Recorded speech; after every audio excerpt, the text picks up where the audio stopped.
اللهم أنت ربي لا إله إلا أنت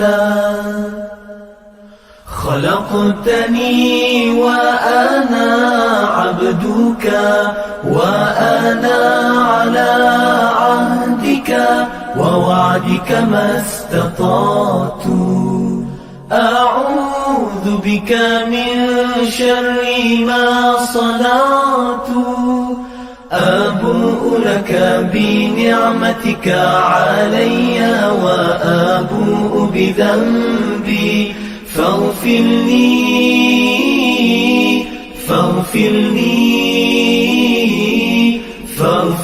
لي فإنه لا يغفر الذنوب إلا أنت.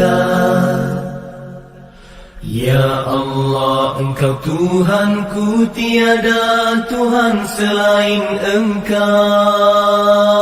Engkau ciptakan aku dan aku hamba-Mu,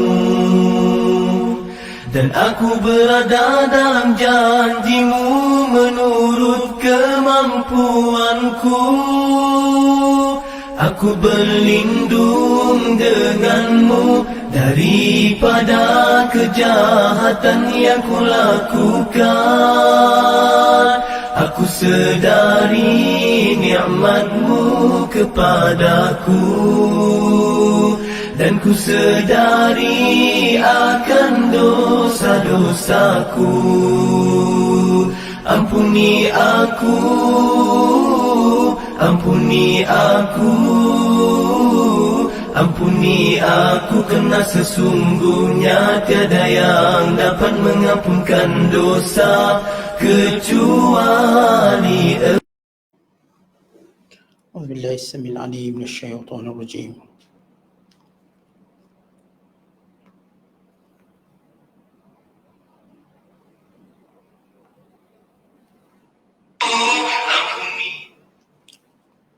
Bismillahirrahmanirrahim.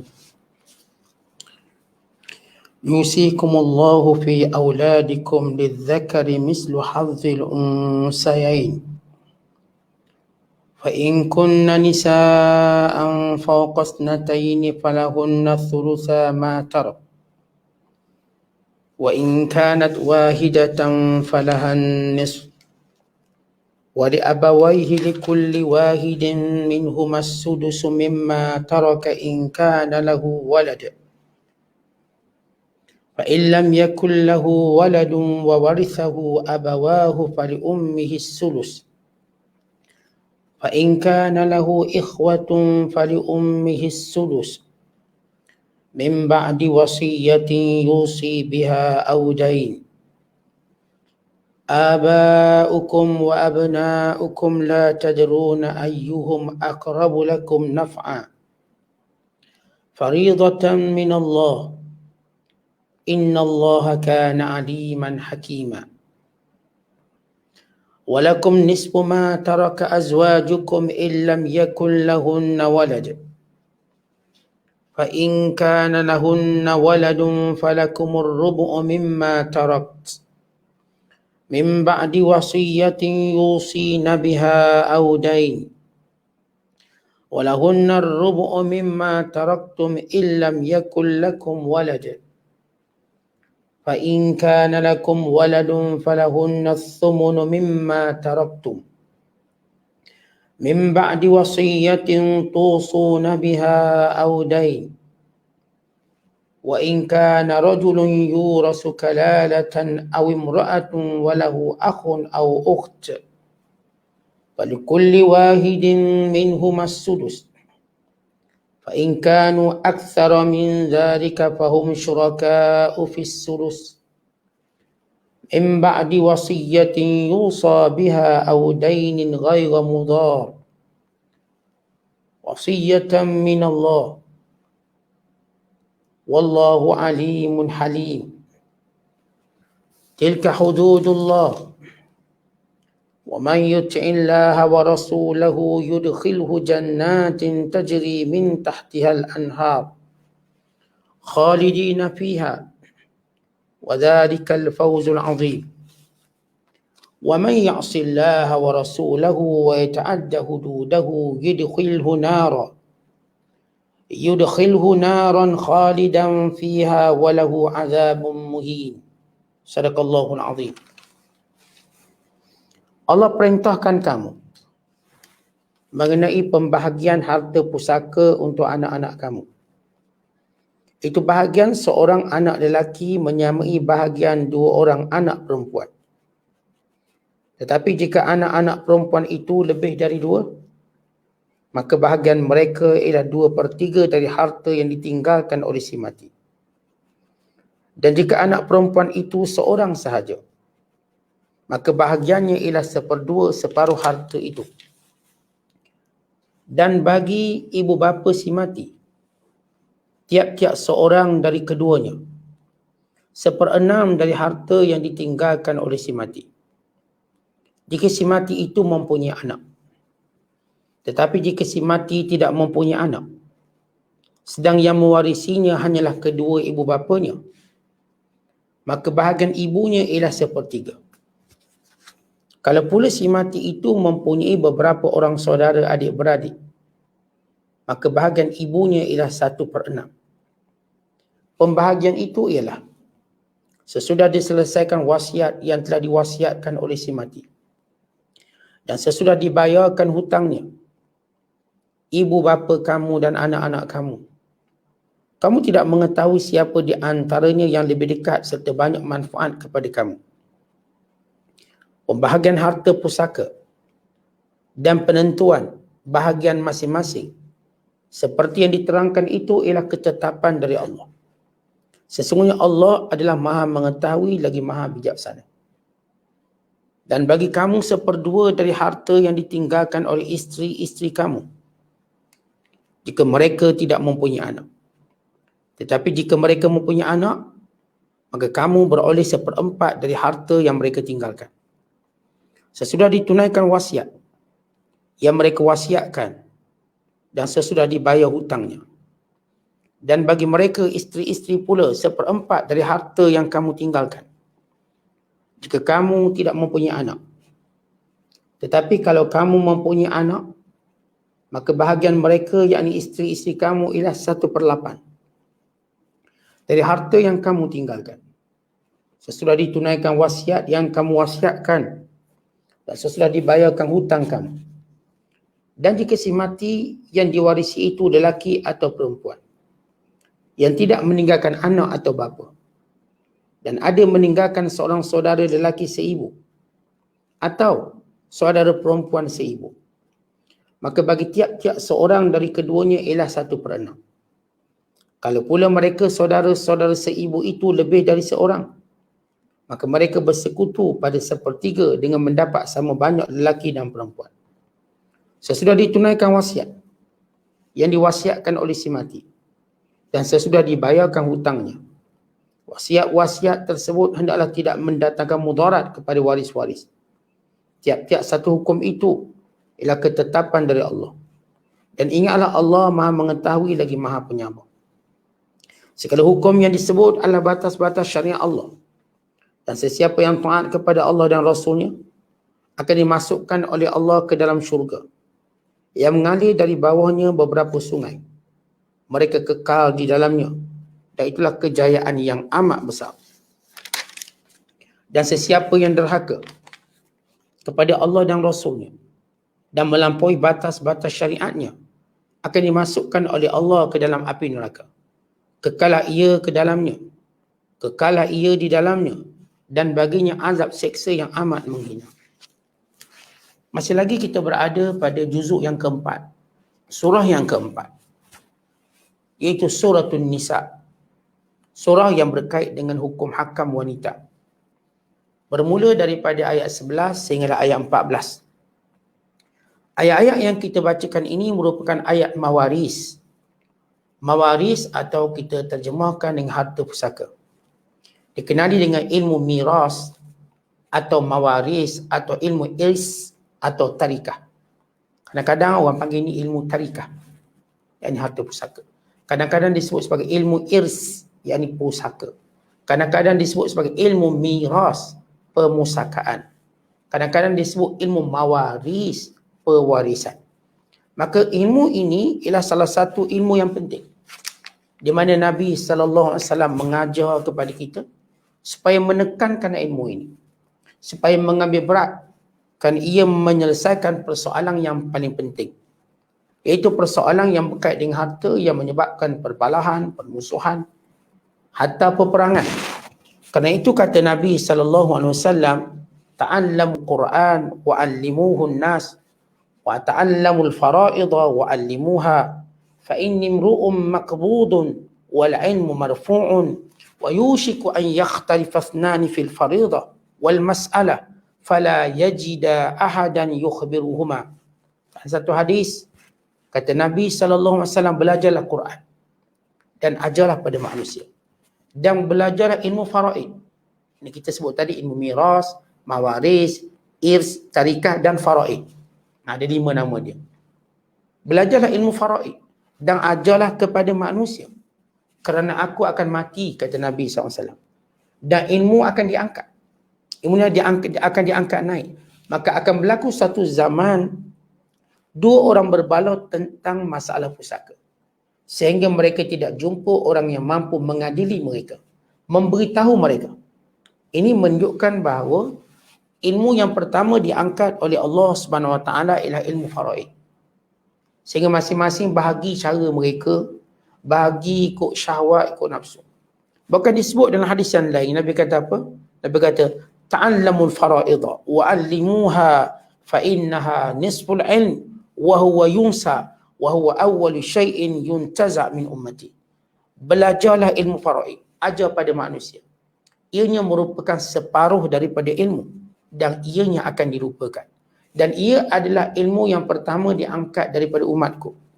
Artinya, ilmu pusaka ni tuan-tuan sekalian ialah ilmu yang disebut sebagai separuh ilmu. Kenapa dinamakan separuh ilmu? Kerana manusia ni antara hidup dan mati. Hidup, dia uruskan sendiri harta dia. Bila mati, maka pengurusan harta dengan pusaka. Maka itu disebut separuh ilmu. Yang penting. Bahkan kita lihat bagaimana Umar Al-Khattab radhiyallahu ta'ala anhu berkata, ta'allamul fara'idha fa innaha min dinikum. Belajarlah faraid. Ia adalah sebahagian agama kamu. Bahkan dalam riwayat yang lain Umar Al-Khattab berkata, Iza tahaddastu fatahaddasu fil faraid wa iza lahautu falhau fil rami. Bila kamu bersembang, cuba bersembang harta pusaka. Cuba sembang. Jadikan perbualan harta pusaka ini perbualan harian. Macam kita tuan-tuan, kalau kita duk tengok, lihat apa benda yang kita bercakap setiap hari. Cakap setiap hari COVID lah, hari ni berapa orang kena, berapa orang sembuh, berapa orang mati. Setiap hari kita bercakap. Bukan itu ilmu yang macam kena tahu. Hari ni berapa orang, hari ni sekian-sekian banyak. Berapa orang sembuh, sekian-sekian banyak. Berapa orang dah mati dan bagaimana. Dan kita bercakap. Baik, itu sebahagian ilmu asri, ilmu semasa. Kita juga nak masukkan dalam perbualan kita bab pusaka.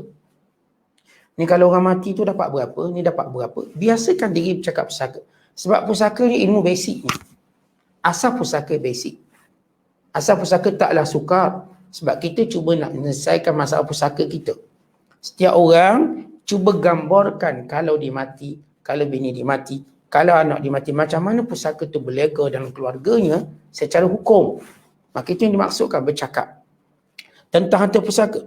Dan bila kamu nak main, baik, kalau kamu nak main gurau, kamu nak berhibur, maka berhiburlah dengan cara memanah. Ini kelebihan memanah. Mungkin Umar Khattab menyebut memanah pada zamannya itulah senjata yang paling laju sekali. Jarak paling jauh sekali. Mungkin hari ini, tengoklah kalau kita boleh memanah, memanah. Kalau boleh kita membedik, menembak, menembak. Maka jadikan ia permainan kita. Maka kita lihat para sahabat, di kalangan mereka pakar-pakar faraid yang terkenal. Seperti Ali bin Abi Talib, Abdullah bin Abbas, Zaid bin Sabit dan Abdullah bin Mas'ud. Selain itu juga Abu Musa al-Asy'ari dan lain-lain. Walaupun Nabi SAW menyebut yang paling alim sekali ialah afradukum Zaid. Yang paling alim bab faraid ini Zaid. Zaid bin Sabit radhiyallahu ta'ala. Baik, kita lihat ayat, 4 ayat yang berkait dengan harta pusaka. Ayat-ayat pusaka ni banyak, yang sebahagian kita dah baca. Dan ini kita katakan 2 ayat yang utama dalam menjelaskan harta pusaka. iaitu ayat yang ke-11 dan 12. Allah kata apa? Yusikumullahu fi auladikum. Allah mewajibkan pembahagian harta pusaka pada anak-anak kamu. Dimulakan pusaka dengan anak-anak. Kenapa? Yang pertama, barangkali anak-anak ni masih kecil, maka dia memerlukan perlindungan harta. Yang kedua, kalau anak ni besar pula, kerana mereka mempunyai tanggungjawab yang besar untuk kahwin, untuk uruskan rumah tangga, maka kerana itu pembahagian pusaka dimulakan dengan anak-anak. Dan kalau kita lihat, ayat Al-Quran memulakan pusaka daripada anak, kemudian pergi kepada mak ayah, kemudian pergi kepada suami isteri, kemudian pergi kepada adik-beradik. Artinya, kronologi itu ataupun aturan itu ialah aturan yang menunjukkan keutamaan dalam pembagian pusaka dan juga keberhakan pusaka. Yang pertama, bila seorang mati tinggal pusaka, yang paling berhak mewarisinya ialah anak-anaknya.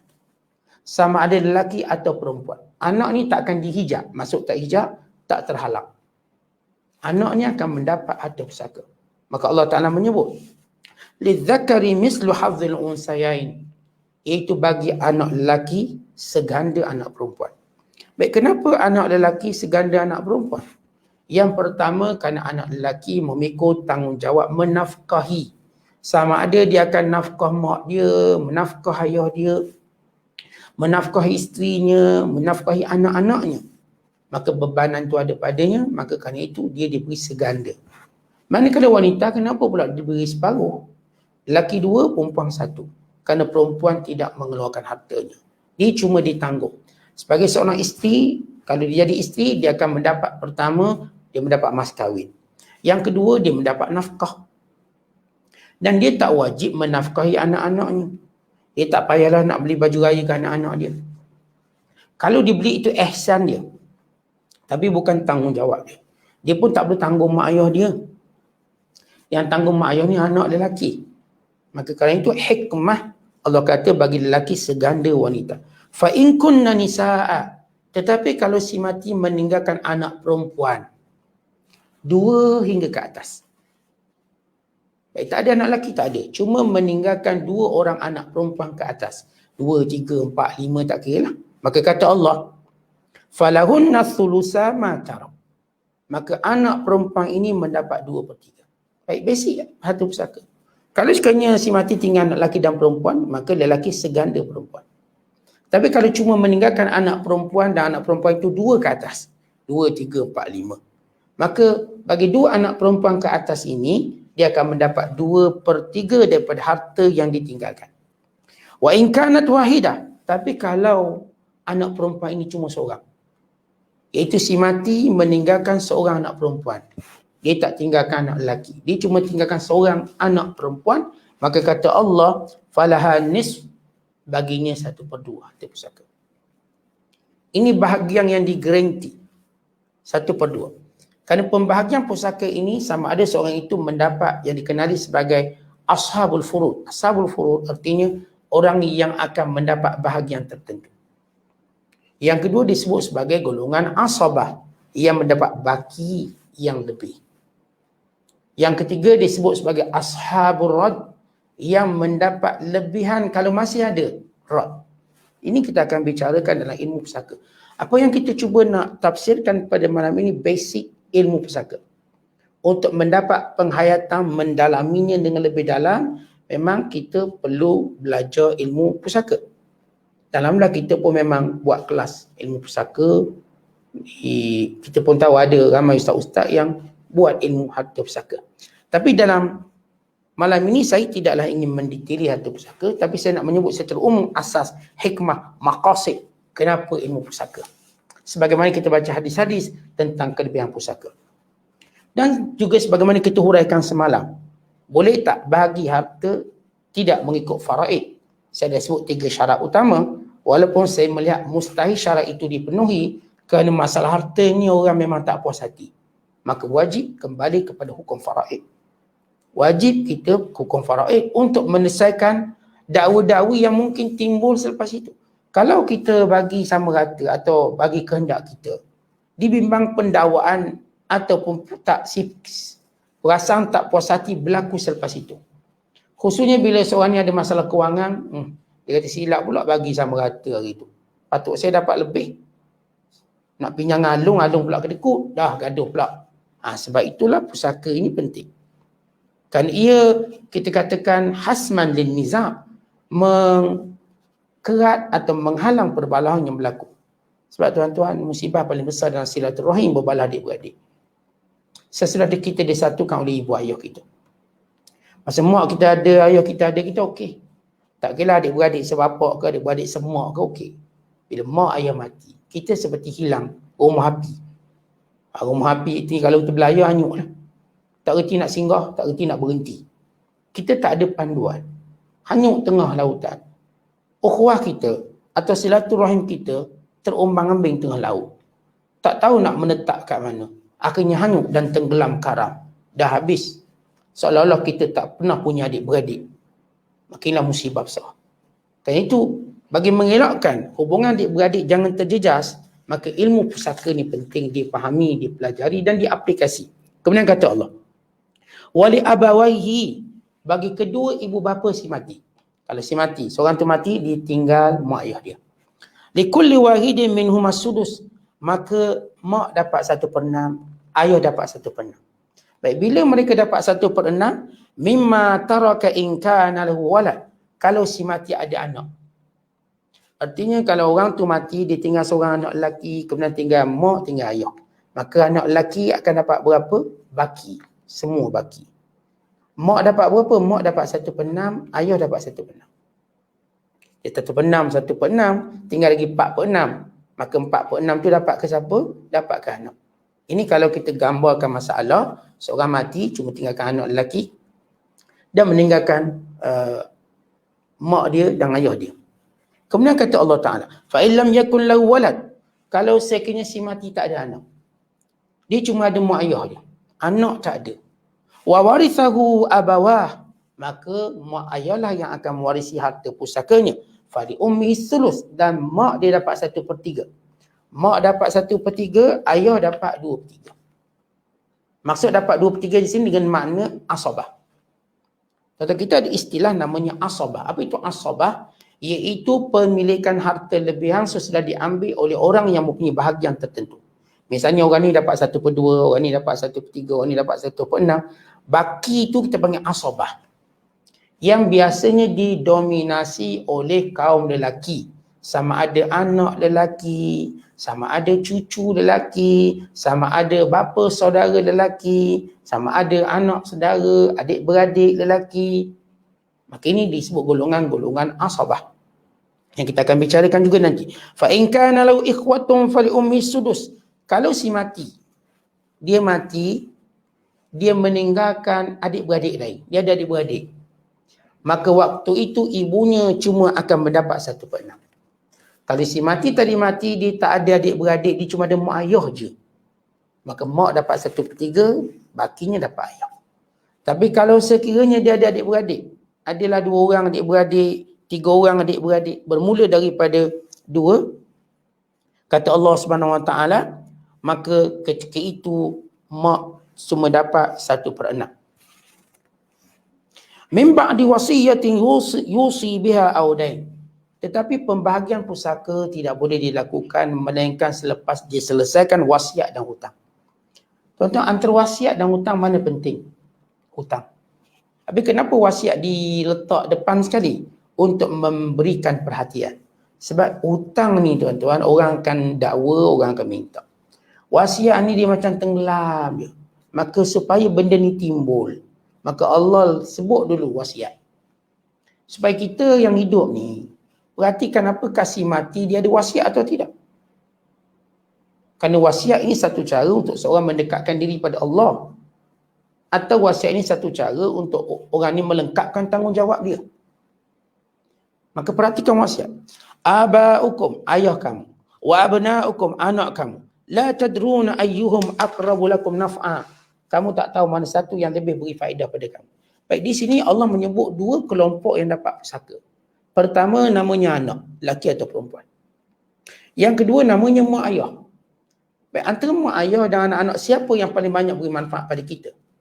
Katakan saya ni akan mati. Saya ada mak ayah, saya ada anak-anak. Maka kenapa Islam letakkan pendahuluan harta pusaka ini kepada anak? Kemudian kepada ayah dan mak. Kerana kedua-dua kelompok golongan ini, sama ada anak, abnak, anak-anak ataupun abak, mak, ayah, mereka ini orang paling hampir dengan saya, dekat dengan saya. Tetapi walaupun dia dekat dan hampir dengan saya tak tahu mana satu yang akan beri manfaat akhirat pada saya. Lebih banyak. Ya, ayah saya mungkin doakan untuk saya, mak saya doakan untuk saya. Anak saya juga doakan untuk saya, lakinya atau perempuan. Tapi antara mereka siapa yang lebih banyak beri manfaat pada saya, itu kita tak tahu. Ada waktu kalau lihat si mati, ayahnya lebih bersungguh-sungguh melakukan kebaikan, ketaatan, melakukan perkara yang beri manfaat pada si mati, anak dia. Kadang-kadang kita tengok anak dia yang lebih beri manfaat pada si mati. Maka kerana itulah Islam meletakkan dua-dua kelompok ini perlu diberikan harta pusaka. Kemudian Allah menyebut, faridatan minallah, kefarduan ini daripada Allah. Kita tak boleh suka-suka nak ubah. Ni mak bagi banyak ni lah, sebab mak ni bukan duduk dengan kita. Ni Abang Long sebab dia uruskan semua, Abang Long kena lebih sikit. Ni Kak Long sikit sebab Kak Long ni ikut suami dia. Raya pun tak balik. Maka kita beri sikit, ni tak boleh. Faridatan minallah, ketetapan hak anak, lelaki perempuan, hak mak ayah. Maka semua ini fardu dari Allah. Innallaha kana aliman hakima. Allah Maha mengetahui, Allah Maha bijaksana. Baik, Allah tahu siapa yang khianat dalam pembahagian. Dan Allah dalam meletakkan hukum hakam ni, Tuhan ni bijaksana. Tuan-tuan sekalian, tak ada agama yang letak cara pembahagian pusaka melainkan Islam. Tak ada agama. Tak letak cara pembahagian pusaka secara bijaksana selain daripada Islam. Sebab itu kalau kita lihat dalam undang-undang, sama ada pembahagian itu secara civil atau secara hukum syariat. Civil ikut cara enactment civil. Syariat mengikut nas Al-Quran. Yang ternyata kebijaksanaan dalam pembahagian pusaka. Kemudian Allah menyebut, habis bahagian anak, habis bahagian mak ayah. Kesimpulannya apa? Anak, kalau lelaki dan perempuan ada, si mati tinggalkan anak lelaki, anak perempuan. Maka cara kaedah bagi lelaki seganda perempuan. Kalau lelaki dapat 2, perempuan dapat 1. Baik. Katakan si mati tidak meninggalkan anak lelaki, cuma anak perempuan. Kalau anak perempuan itu 2 ke atas, 2, 3, 4, 5, maka mereka mendapat 2/3. Kalau sekiranya cuma seorang anak perempuan itu cuma dapat 1/2. Jelas, habis. Kemudian pergi pula pada ayah. Ayah dan mak akan mendapat 1/6 seorang. Ayah 1/6, mak 1/6. Kalau si mati ada anak. Kalau si mati ada anak. Baik, kalau si mati tak ada anak, cuma tinggal mak ayah je, maka ketika itu ibu akan mendapat 1/3. Dan bakinya dapat pada ayah. Tetapi kalau sekiranya si mati meninggalkan saudara-saudara.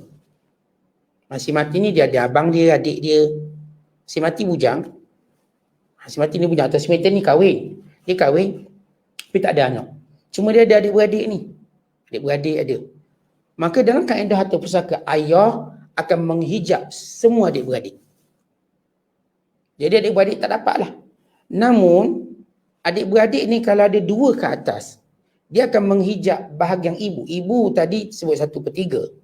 Kerana si mati ada adik-beradik 2 ke atas, maka dia cuma dapat 1/6 kembali.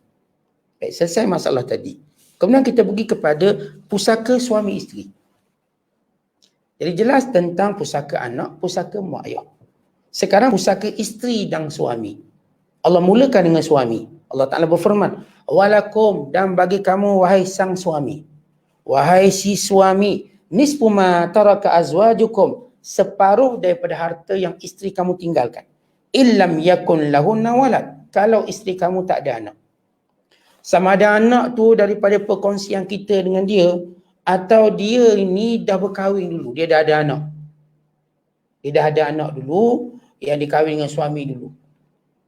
Maka sebab bila dia ada anak, maka atas sebab itu si suami cuma berhak, si suami bila perempuan tak ada anak baru dapat 1/2. Baik, kalau perempuan ada anak macam mana?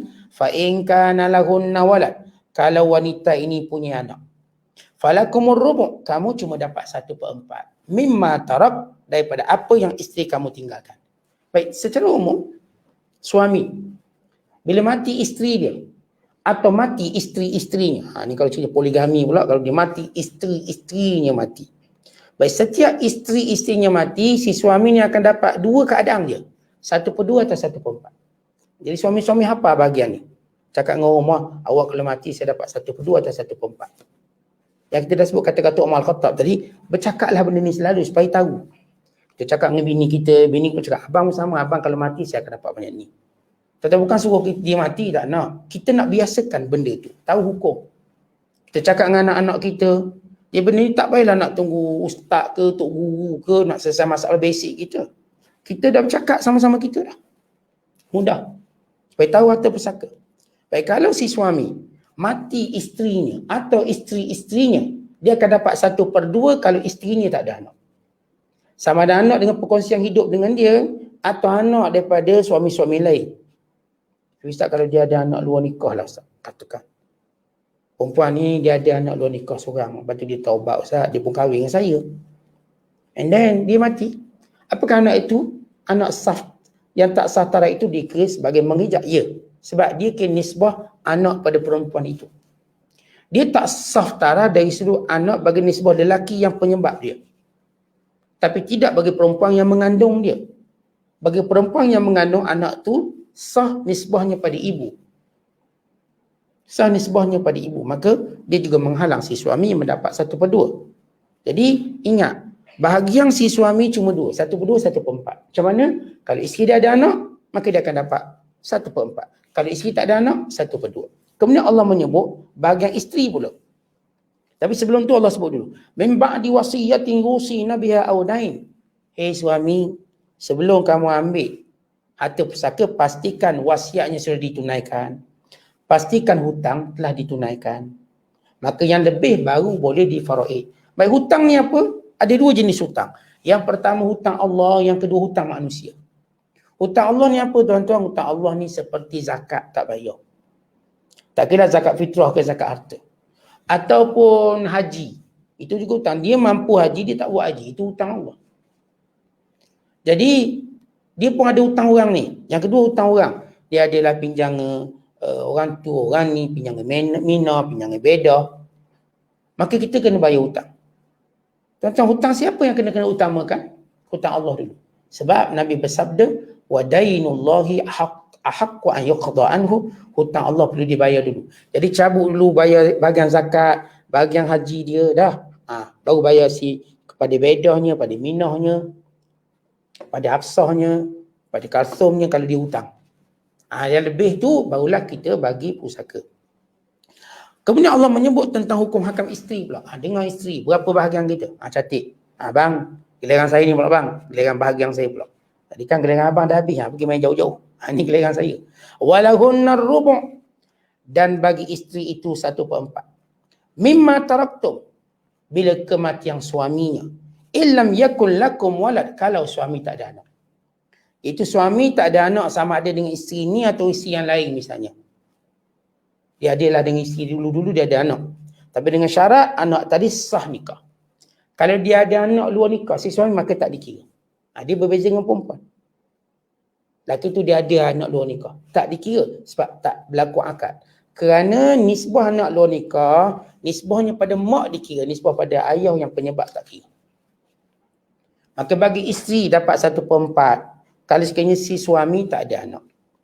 Fa in kana lakum walad, kalau suami kita ada anak, falahunna thumun mimma taraktum.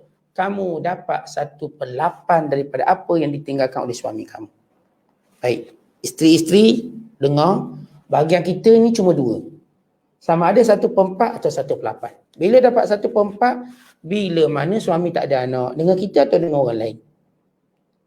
Bila kita dapat 1/8, bila mana suami kita ada anak, dengan kita atau dengan orang lain. Habis Ustaz, kalau saya ada madu, saya ni Ustaz ada madu. Satu Ustaz, jamu madu ada. Satu saya ada nenah madu. Madu belakang 4 orang. Maka yang 4 tadi berkongsi bahagian. Kalau sekiranya suami tadi ada 4 isteri. Dan dia tak ada anak, suami tak ada anak. 4 isteri, dia tak ada anak daripada isteri ini. Maka si isteri akan mendapat 1/4 dibagi dengan 4. 1/4 tu bagi peluang 4. Jadi berapa seorang dapat? 1/16. Kemudian kalau sekiranya 4 orang isteri ni, suami dia mati, ada anak. Tinggal 4 orang isteri pertama ada anak seorang. Katakan. Maka suami pun mati, adalah seorang anak daripada isteri pertama, isteri Kak Long. Yang isteri Angah tak dapat, Acik tak dapat, asunya tak dapat, sunya tak dapat. Jadi macam mana? Isteri akan dapat 1/8 bagi 4 orang. Jadi seorang 1/32 daripada nilai semua. 1/8 seorang, 1/8. 4 kali 1/8. Bukan 1/8 seorang, 1/8 bagi 4 orang. Kena faham tu. Yang tadi 1/4 bagi 4. Bukan seorang 1/4. Seorang 1/4 dah habis dah tu. Kerana dia mendapat dengan sebab pernikahan. Kerana sebab-sebab pusaka ada 3. Yang pertama kerabat. Kerabat ni anak, ayah tu kerabat. Yang kedua sebab nikah, suami isteri. Yang ketiga disebabkan wala perhambaan, ariku perhambaan. Jadi kalau seorang dia merdekakan hambanya, dia berhak dapat pusaka bekas hambanya. Tetapi semua harta pusaka itu bila dapat? Min ba'di wasiyatin tusuna biha audain, selepas wasiat yang ditunaikan dan hutang yang dibayar. Wa in kana rajulun yurathu kalalatan aw imra'atun walau akhun aw ukht. Baik, kalau seorang itu mati. Wa in kana rajulun yurathu kalalatan, seorang lelaki yang kita sebut kalalah, harta pusaka kalalah. Sama ada lelaki yang mati atau perempuan yang mati, dia ni tak ada anak, tak ada ayah. Anak tak ada, ayah tak ada. Walau akhun au ukhtun, dia cuma ada saudara dia. Saudara di sini ialah saudara seibu. Dia ada saudara seibu dia. Atau saudara lelaki seibu, saudara perempuan seibu. Maka kalau dia ada, falikulli wahidin minhumas sudus, bagi setiap mereka itu mendapat 1/6 sahaja. Dapat 1/6. Fa in kanu aktsara min dzalik, tapi kalau mereka ramai. Baik, kalau sekiranya seorang ni, tuan-tuan, dia mati. Dia tak ada ayah dan dia tak ada anak. Orang ni status dia kita panggil kalalah. Dia cuma ada saudara. Saudara seibu dia ada. Baik, kalau saudara seibu tu lelaki ke atau perempuan, maka setiap orang akan dapat 1/6. Maksudnya, kalau ditinggal kakak seibu je ada. Atau dia cuma ada adik seibu. Yang ni akan dapat 1/6 dia. Tetapi kalau ditinggal ramai saudara seibu, 2 atau lebih. Ya, kakak seibu ada, adik seibu ada, lebih. Maka kata Allah Ta'ala, fahum syuraka'u fis sulus, mereka berkongsi 1/3. Min ba'di wasiyatin yusa biha audain, selepas ditunaikan wasiat dengannya dan hutang ghaira mudar, iaitu hutang-hutang yang tidak membawa mudarat. Apa maksudnya?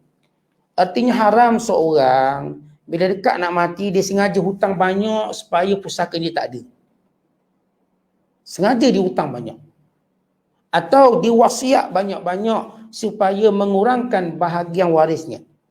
Atau tujuan dia mewasiatkan 1/3 harta bukan kerana nak dekat dengan Allah, biar orang yang patut dapat dikurangkan. Maka ini diharamkan sama sekali.